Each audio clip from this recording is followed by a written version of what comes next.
Hello and welcome to another episode of the TnN Show. Important announcement before we start today. We have changed our Twitter page, and the new link for the new Twitter page is going to be in the description down below. So please follow us on our new Twitter page. Today we're going to be talking about Pep Guardiola, Brian's favorite manager. Brian, of course, who's a lost soul because he supports Manchester United. It's not Manchester United anymore, Manchester United. So I'll ask him first about this. This is a simple question, and I think he's Uh, going to give us the wrong answer, of course, but the right answer is no, but he's going to give us the wrong answer. Was extending Pep Guardiola's contract the right decision for Manchester City to make? was it the right decision for Manchester City or was it the right decision for Pep? Which one? I guess we could go for both. For City, it was a good decision. For Pep, it was not. Why do you say that? I don't know, cause like if you watched, okay, if you followed Pep from long back, or basically when he was asked for about why he left Bayern Munich, and then he was like, because after 3 seasons with the team, he said like after 3 seasons with the team, he feels best he leaves the team because things become stale, players become too used to you. Um, basically, in simple terms, things become stale after 3 seasons, 4 seasons with the team. That's why he always tends to win when he leaves, because he doesn't believe in staying too long in the team. So him extending his contract for City didn't make sense to me, considering that he's always lived by that. He could have easily stayed at Bayern and tried to win the Champions League, but he didn't. He came to Manchester City. And like if you look at City, City doesn't care about the Premier League right now. They don't care if they lose the Premier League this season. It's not the priority for Sheikh and his board members. They have one priority, and that's the Champions League. So one, I don't see him getting sacked. So I think it was a good decision in the sense that Pep is still a good coach. However, players tend to lose confidence if you are producing top-notch results and all of a sudden you're producing bay average results, you're losing your mid-table. Players lose confidence with you. We've seen comments from Zinchenko after the Lyon game. He made comments of how Pep tends to deviate from his tactics in the UCL. You see, things like that, that talk starts in the dressing room. And once that happens, it's a problem. So I don't know how it will pan out, but it's not a good decision for Pep. He should have left. I get you. You defend him once again when he's doing a shit job at the moment and still defending him. No, I can't say he's doing a shit job because basically, look, he doesn't have a natural striker. That's number one. He does not have a natural striker. Don't tell me about Gabriel. They don't tell me about Gabriel. He doesn't have what you call this. One main mistake was company, letting company leave. Company was a very integral piece of Pep's team, like undeniable. And getting a replacement for a guy like Company hasn't come easy for City. It's been a trial and error process, right? That can't be solely blamed on Pep. As a coach and my what you call this, the stuff, the scouting stuff, we look for a defender to fill Company's role. If he fails, he fails. We look for another one. Hence why I think the repeatedly high amount spent on defense. It's a trial and error thing. He wants to restore it and he's forced to play a bit more defensive than usual. As you've seen, City is no more attacking as fast as it used to.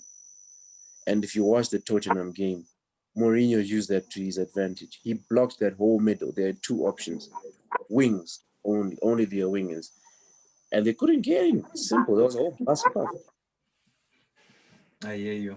Let me get Yeah. Nakai's opinion. I'll believe her opinion more because she supports a better team than Manchester United. Nakai, what do you think about Pep Guardiola extending his contract? Was it the right decision, or Manchester City were supposed to move on from Pep Guardiola after this season? Well, I think one of the biggest rumors behind Pep extending his contract is the prospect of Messi coming to City, which I'm not too sure how whether it's going to pan out or not. But apparently, Messi's biggest influence behind wanting to come to City is Pep. So in the eyes of, everyone who's part of the board at Man City, I think the decision is, if we can try and get Pep to extend his contract, we increase our chances of Messi coming to the club, and hopefully that'll help to boost the club's performance as a whole in total. So that's just what I've been hearing as the obviously Pep isn't going to say I extended my contract because of Messi, but that is the biggest rumors, and according to sources close to him, that's sort of what's been going on behind the scenes. So I think from a tactical point of view, and also trying to get into the mind of people part of the board at Man City, I think that was sort of their reasoning behind Pep extending his contract at Man City. That's my view on it. But do you think it was the right decision? Looking at it overall, I don't think so. I think the players needed to see a fresh face. They need to hear a fresh voice, and maybe that will spark something within them and help to restore the sort of creativity and threat that we're used to seeing Man City bring every single game that they did before in past seasons before. You see, Brian, the key word from Nakai there was threat. 2 years ago, when you knew you were playing Manchester City, I mean, you have to say you'd be scared. But they're not scary anymore. You're not scared to play versus Manchester City. I mean, if you play versus Manchester City, you know you're gonna get your chances to score 2 or 3 goals past them. And they're not even, what can I say? They're not even prolific in attack. They're not scoring goals. So if you get to score 3 goals or 2 goals versus Man City, these days you're almost guaranteed a win. They've lost their fear factor. And I think that's down to Pep Guardiola as well, because he had a key hand in selling players like Leroy Sané. That guy was, I mean, he was scary. I'll give you a chance to defend your coach here, Brian, but I have to say, I think it wasn't the right decision to give this guy a new contract. Well, I hear you, but then Sané wasn't even part of Pep's domestic treble, if I'm correct. He wasn't an integral part of Pep's domestic treble, which in football is called hardest treble, for whatever reasons, which was won by Pep. Okay, look, here's the thing. Pep, the team City was 2 years ago, isn't the same team it is now. For a fact, it's different. How can you have a fear factor when you don't have one of the best number 9s in the world? He's injured. Aguero is injured. I don't see him consistently playing again. He's done. And he was an integral part of the goal scoring aspect of City. Cool. Sterling wasn't even playing against Tottenham. I can't even use Tottenham as a reference game, guys, because it's Mourinho playing against Pep. He used the right tactics. Yes, according to Pep's history, it's the worst start he's ever had as a manager in his career.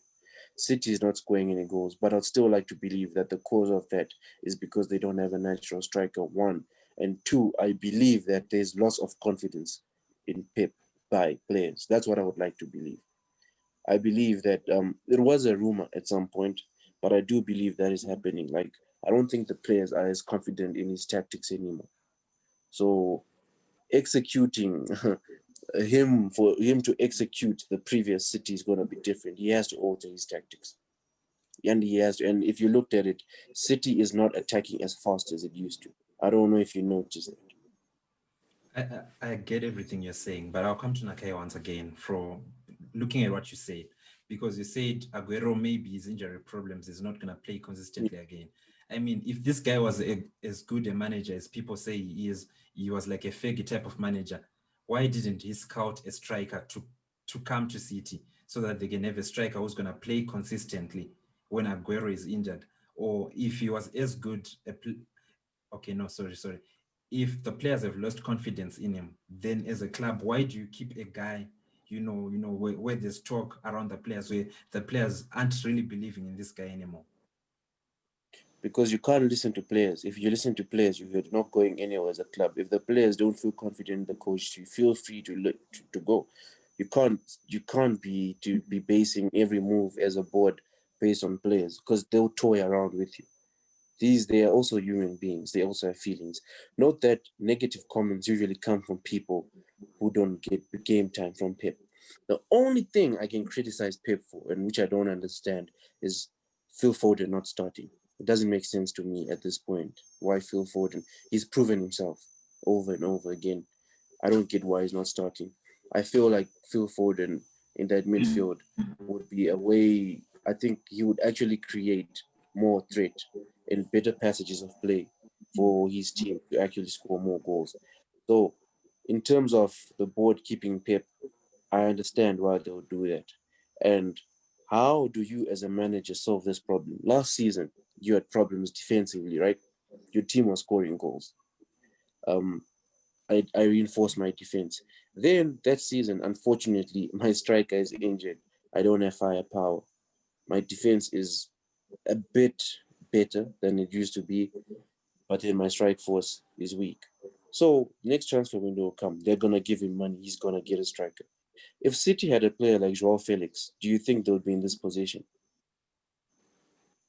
Maybe they wouldn't be in that position, but what I'm trying to say is the fact that they don't have him, they didn't scout him early enough, or they didn't buy him early enough, that should show that maybe there's some weaknesses when it comes to Pep's management. He's not thinking about the future. He was just thinking about those 3 years where he won 2 titles and maybe tried for a Champions League, then he went out.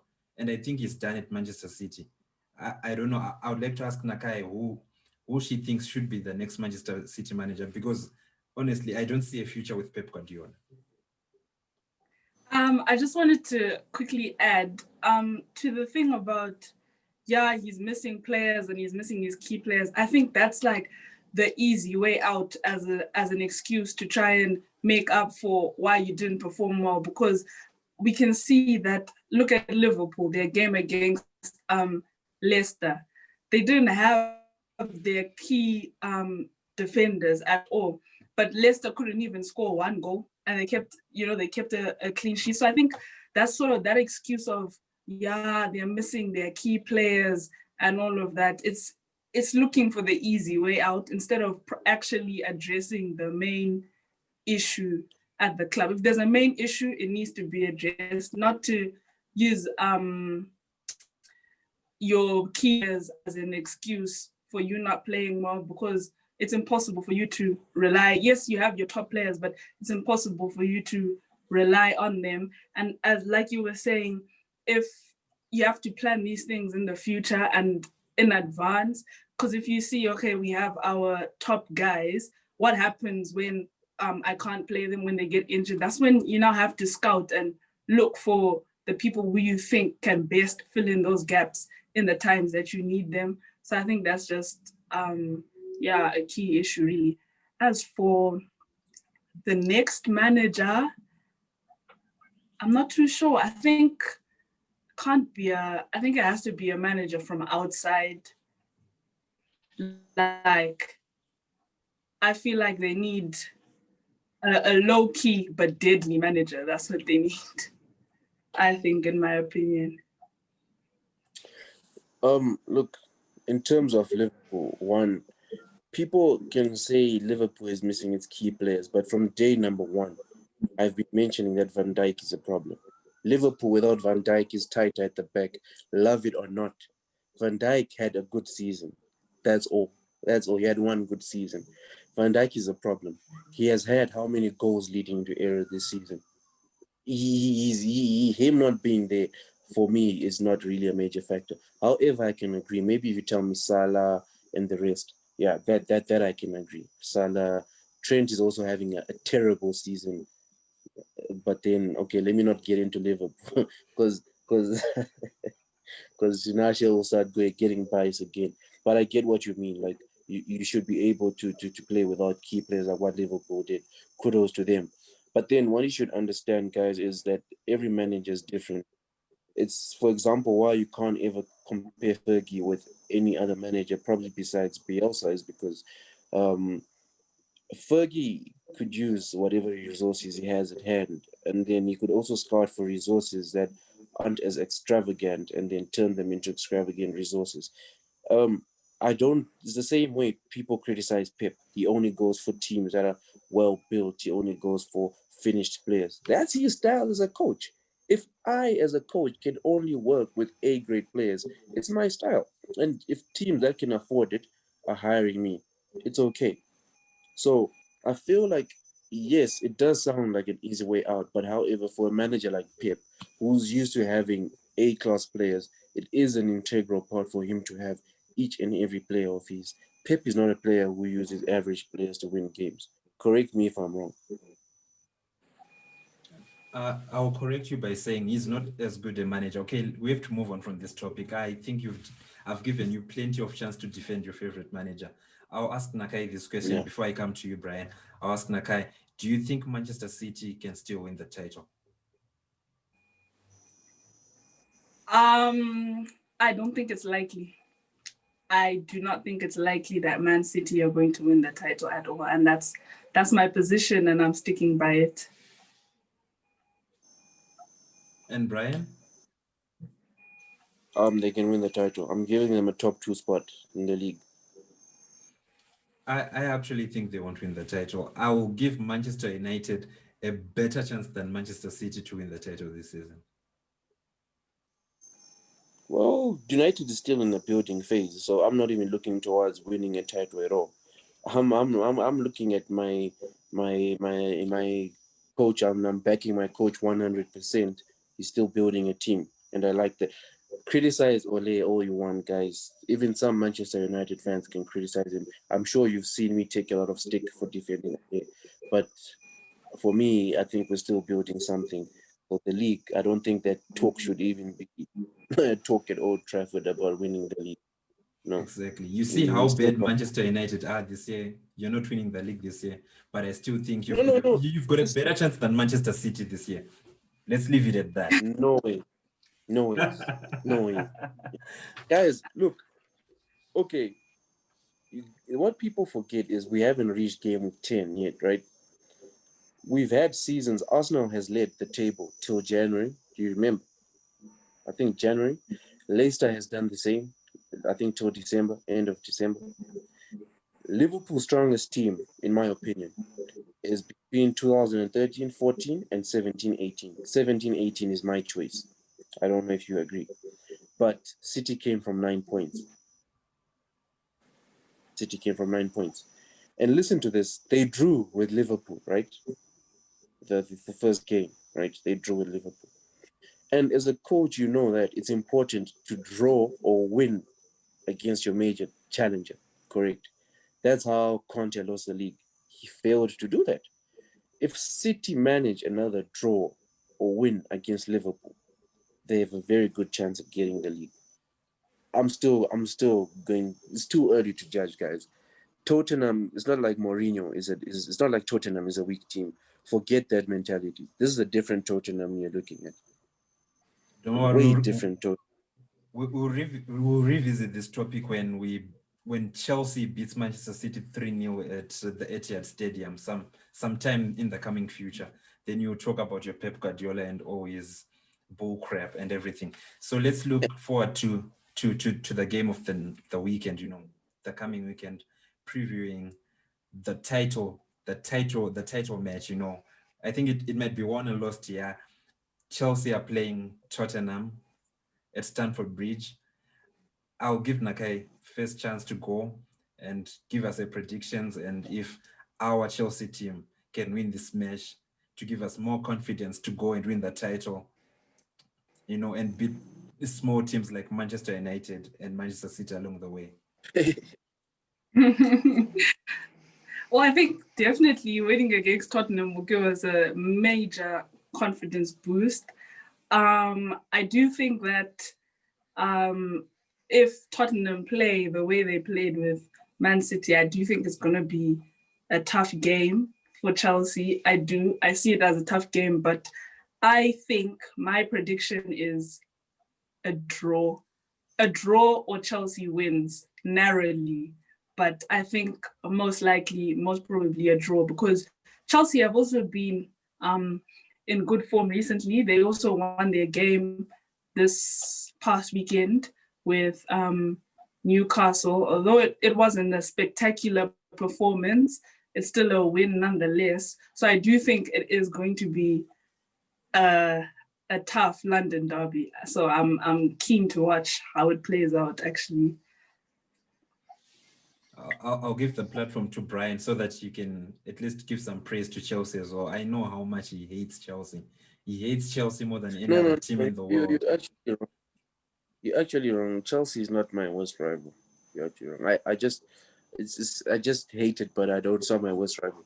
But in terms of Tottenham, guys, you can forget about that one. The best thing Chelsea can get is a draw. And I'm putting money on that. The best thing Chelsea can get is a draw from that game. Guys, I think you guys tend to forget Mourinho. What Mourinho is a tactician. He's one of the best tacticians there is. We saw that in the City game. A block of defense like he had against City, against Chelsea, with Werner who needs 10 chances to score a goal. I don't see you guys winning. We have Reguilon dealing with you guys there. He has Doherty if he wants. He has Alderweireld, one of the best defenders right now in the league. I don't see you guys winning that game at all. All he's going to do is do what he did against City. But defend for his life in the first half. Very clinical, play the long ball in the second half and win the game. No one is catching Heung-min Son. No one is catching Kane. Those two are already a problem for you.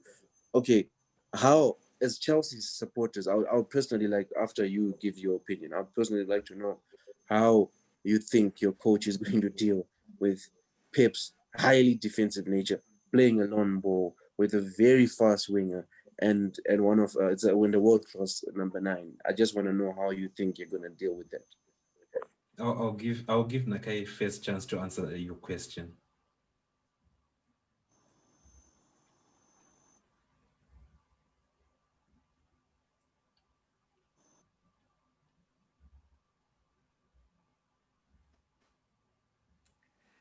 If the squad is Son, Kane, and the likes, again, Zuma, even Aspie, although he can't help to defend alone, he needs players with him. But I feel like our defense with Son, especially if he's playing in his prime, is going to be a real challenge for the Chelsea squad. And I'm sure Frank knows this as well. I don't think he's oblivious to the fact that our defense, there has been criticism about our defense. So I think if there's any challenge, it is going to be that one. But I do feel like we can manage a draw, and if we're lucky, a win. I have to say that I will stand with Nakai when it comes to this. I feel like we've got a pretty big chance to win because our recent record, Frank Lampard's record versus Mourinho looks pretty healthy. We beat them home and away last season, and I think he actually beat Mourinho, and Mourinho was still at Manchester United, and he was at Derby. So he knows Mourinho's tactics. I mean, the guy played under Mourinho's tactics for 4 or 5 years. He understands how to beat this guy. It's different from Pep, where Pep plays Mourinho, he starts getting confused. Lampard knows how to beat Mourinho. And I have to say this, I'm not trying to rub salt into any wounds or open any old wounds. I don't think Chelsea would lose 6-1 to that Tottenham team. No. That one isn't a wound because that game on its own wasn't even a fair game to begin with. So it's really that was a VAR induced 6-1. Mm-hmm. So it was a loss. I agree, but it was a VAR induced 6-1. But anyways, he might know all the tactics, but Chelsea are not gonna break through that defense. if he plays the same way he played City, you guys are not winning. It's a draw, the best result you can get. You're not stopping Son and Kane in front. There is no way that is going to happen. With the way Chelsea plays, the problem is it's too early. People are already making conclusions. Chelsea's winning the league. Chelsea's winning the league. But it's fine.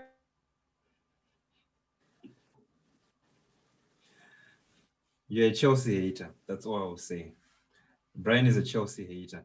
So that was it for this week, guys. Episode. Please like, share, subscribe with all your friends and everyone on all our platforms: YouTube, Apple Cast, SoundCloud, Anchor, Spotify. The list goes on and on and on. I think we've got like 9 audio platforms and everything. So thank you for bearing with us, listening to everything we've got to say. I know you guys are enjoying this thing because the views are getting more and more and more and more subscriptions. I'd like to thank you for that. Goodbye. Thank you. Nakai, people are waiting for you to say bye. Oh, bye guys. Thanks for watching. Okay. Thank you for watching TK Sports. For more awesome content from this channel, please subscribe. And also engage with us on our social media platforms down in the description below.